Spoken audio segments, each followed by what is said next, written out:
estás? Me da mucho gusto estar contigo.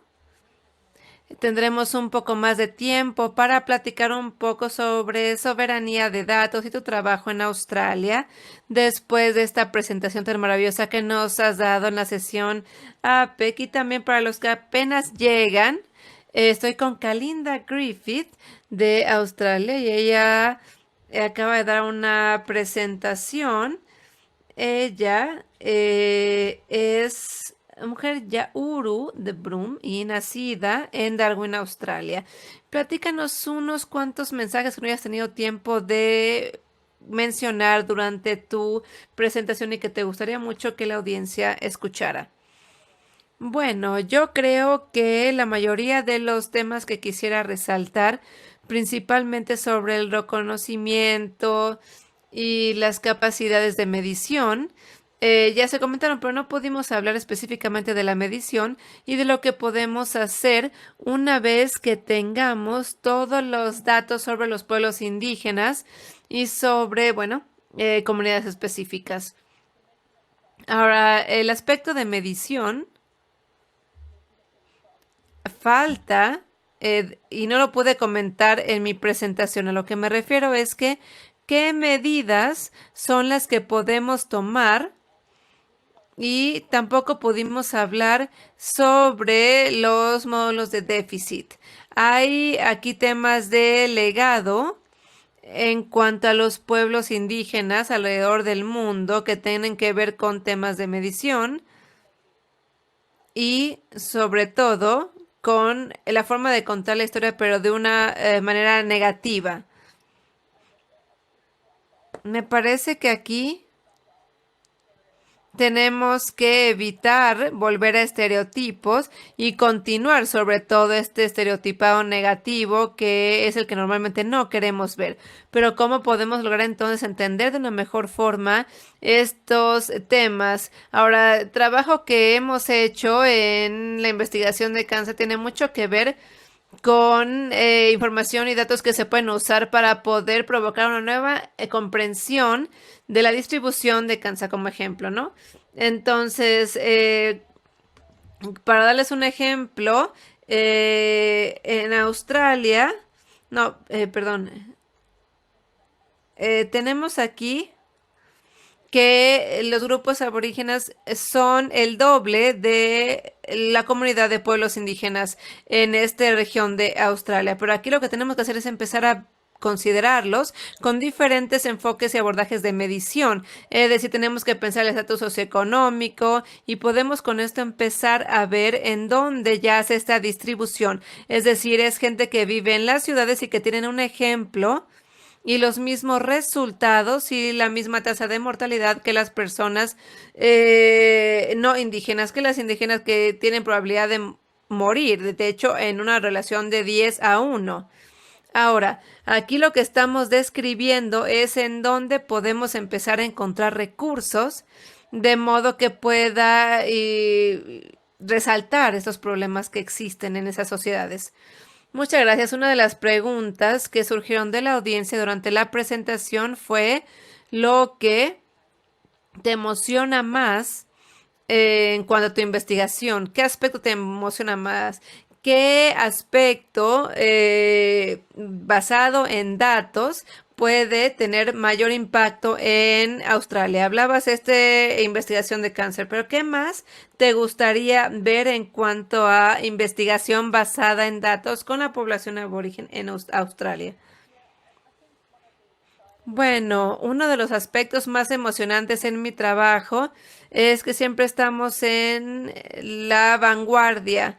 Es decir, en Australia tenemos una vinculación de datos muy bien establecida y este proceso data de los 70 en donde el primer programa se dio en el occidente de Australia y luego si pensamos en esta vinculación hoy en día ya es bastante sólida a lo largo de algunos ambientes y entornos.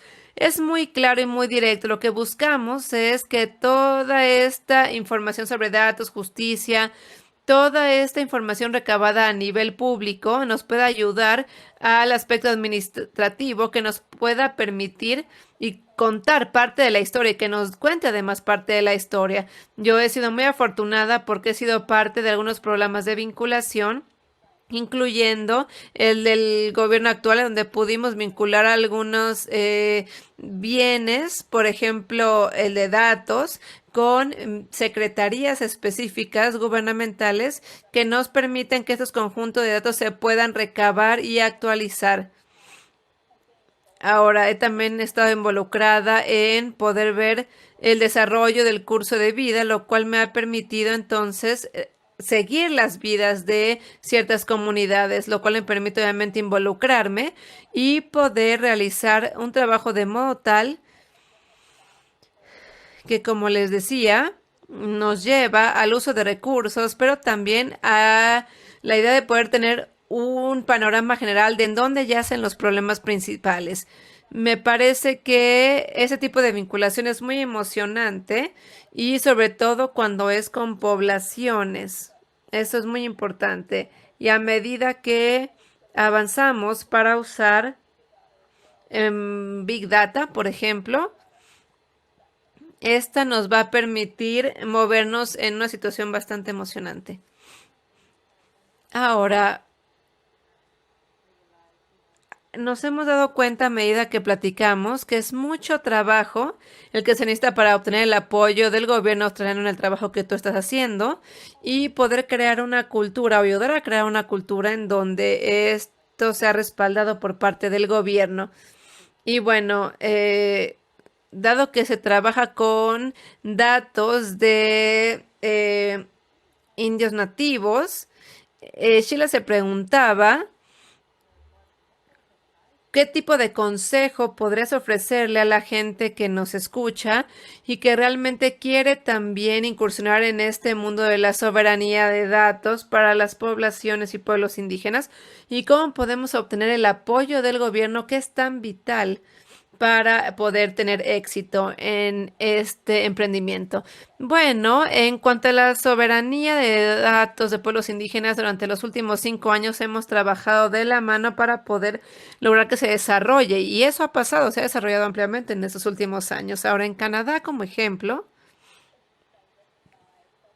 eh, los gobiernos recomiendan los procesos de recabación de datos en donde la tecnología incluso ha jugado un papel importante, incluso si nada más tiene presente en los últimos 5 o 6 años. La historia detrás de este desarrollo ha estado incluido obviamente con la incidencia y el apoyo del gobierno. Entonces, la información y la gobernanza de los gobiernos ha sido central y creo que es bastante positiva. Entonces, bueno, aquí hablamos de Canadá para poder, obviamente, presionar y avanzar, ya que ellos han logrado la responsabilidad, obviamente, y la rendición de cuentas en estos aspectos. Han logrado que haya gente involucrada que pueda abrirle la puerta a los que vienen detrás. Aquí en Australia, por ejemplo, pensando en grupos soberanos, incluyendo los Simana y los Beranga, y la red de soberanía Mari, así como la de la red soberana de los pueblos indígenas en Estados Unidos, todos ellos han podido impulsar y ajustar esta conversación, lo cual ha hecho que nuestro trabajo aquí en Australia sea más sencillo. Entonces, en Australia tenemos un par de diferentes grupos. Uno es la red de datos de los pueblos indígenas, y el otro es de el colectivo de recabación de datos soberanos, pero tenemos diferentes acuerdos, y parte del trabajo que hacemos con la Red Nacional de Pueblos Indígenas es trabajar con el gobierno. Y pues no nada más nos ayuda en las relaciones que surgieron de nuestra propia historia, sino también por aquellos que se han visto influenciados por discusiones previas a nivel internacional que vuelve al desarrollo 2010 de FINEC y de otros aspectos. Entonces, no es necesariamente el hecho de simplemente extender la mano y abrir la puerta, sino también considerar todos los aspectos que juegan un papel a la hora de iniciar esta conversación y qué va a pasar en cada uno de los departamentos con esa información y datos que sean recabados, que son producto del esfuerzo de la red nacional y que busca obviamente el bienestar de estas comunidades, así como pues otros grupos nacionales también que juegan un papel importante. Así que se trata de ser consciente de qué ha ocurrido en el pasado, pienso yo, y de mostrar lo que funciona y lo que ha promovido una dirección a seguir. Ahora, yo vengo de un espacio idealista, ¿no? Entonces, se trata aquí de reconocer que tal vez no siempre hay que tener gente en la mesa que asegure un aspecto u otro o que sepa todo. Más bien también se trata de aprender, es de reconocer en dónde están los aliados también. Perdón que te interrumpí. ¿Has notado en Australia, a medida que tu trabajo progresa, que las industrias están más abiertas a hablar contigo sobre la inclusión y tal vez un sesgo potencial en los algoritmos que se están usando tanto en Australia como fuera de ella? Sí, se me ha invitado a hablar a muchos grupos diferentes y todo que tiene que ver con el aspecto tecnológico y bueno, también tenemos un grupo principal en Australia que ha abierto un par de puertas que nos permiten hablar con el sector científico y compartir un poco con ellos sobre estos temas, ¿no? Y al final del día la gente pues está muy interesada en hacerlo de la forma correcta. A menudo, si no estamos expuestos a los pueblos indígenas, y si no hay reconocimiento o entendimiento de lo que ha ocurrido, de hecho, en ese espacio, pues saber simplemente qué habrá podido provocar la tensión, pues no habrá razón para avanzar hacia un método soberano, pienso yo, en donde si se es consciente, digo, no he conocido a nadie que se haya alejado de una conversación en la que quieran hacer las cosas bien. Todos los que he conocido me dicen, esta es la forma correcta de avanzar, si es que lo vamos a hacer, de forma en la que podamos priorizar el conocimiento y valores de los pueblos indígenas y sus aspiraciones incluso. Y para esto, pues tenemos que trabajar con los pueblos indígenas. Y ese viaje, pues de hecho, sobre todo si no se ha trabajado con una dinámica de poder igualitario anteriormente, digo, si lo hablamos en un piso parejo, porque digo, cuando hay pequeñas desigualdades, aquí hablamos de una expansión y un daño enorme. Entonces, en Australia, como ejemplo, pues ha habido masacres, y esta es una historia un poco triste por contar. Eh, Sin embargo, ha habido masacres, ha habido robo de niños de sus familias. Por ejemplo, mi abuela fue de una generación de mujeres robadas. Ella fue robada de su madre. Y obviamente esto se comenta a nivel gobierno para poder trabajar con los grupos principales gubernamentales y la industria, que fueron los que apoyaron esas acciones al inicio para poder volver a crear una relación basada en la confianza, ¿no? Después de que algo así sucediera. Entonces, obviamente ha habido eventos catastróficos a lo largo de la historia, y una vez que la gente es consciente de todo esto, de qué ha ocurrido y de que hay una tensión y tiene una razón de ser, pues entonces no conoció a nadie que no quiera hacerlo bien y trabajar por su propia cuenta, incluso para poder mejorar.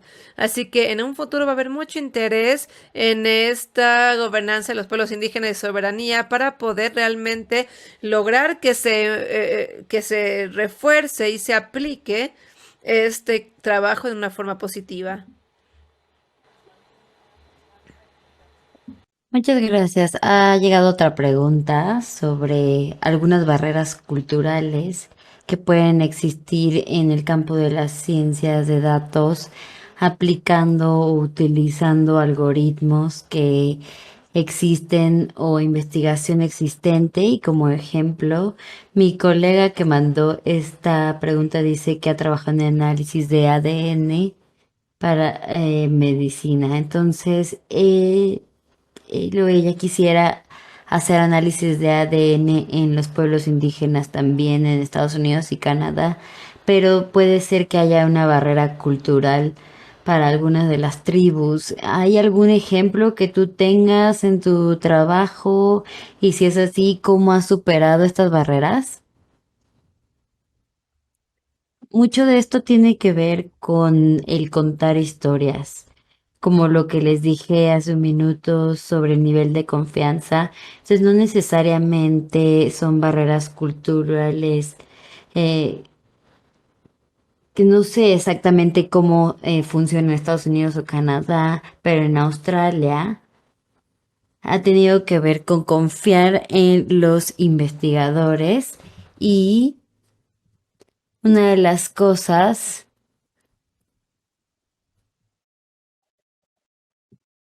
entonces, se trata más bien de saber, por ejemplo, trabajar con los grupos de genómica y, y en el momento particularmente, por ejemplo, en los datos sobre diabetes, tratamos de encontrar mediciones de genómica y enfoques en medicina. Por lo tanto, mis colegas han estado trabajando bastante arduamente en esto. Y eso va a tomar mucho tiempo el poder ver dónde la gente encaja aquí. Y es el hecho de tomar sangre y que alguien haga las pruebas y que la gente esté de acuerdo. Y yo sé, por ejemplo, en nuestro historial que en Estados Unidos sí se utilizan ciertos estudios para identificación que en Australia a veces no se permiten estos mismos estudios. Entonces tiene que ver mucho con el avance de la genómica también. Y debido a las generaciones robadas, digamos que la parte de la identidad es algo muy, muy distinto, es una historia muy distinta. Entonces hay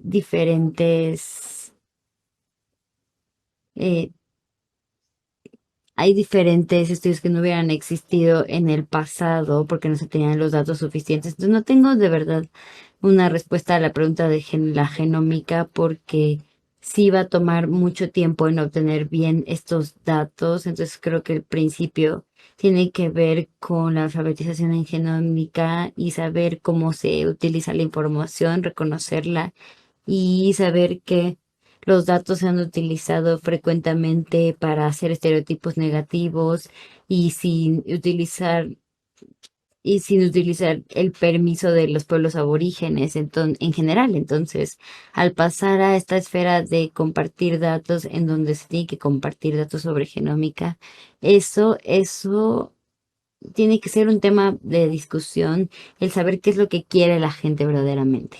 Sí, bueno, muchas gracias. Em, Hay muchísimas preguntas más que podríamos seguir 1 hora, 1 o 2 horas más, pero te aprecio mucho por estar aquí, por haber profundizado un poco más en tu tema. Mucha suerte con toda tu investigación también. Y gracias nuevamente. Gracias y feliz Día Internacional de la Mujer.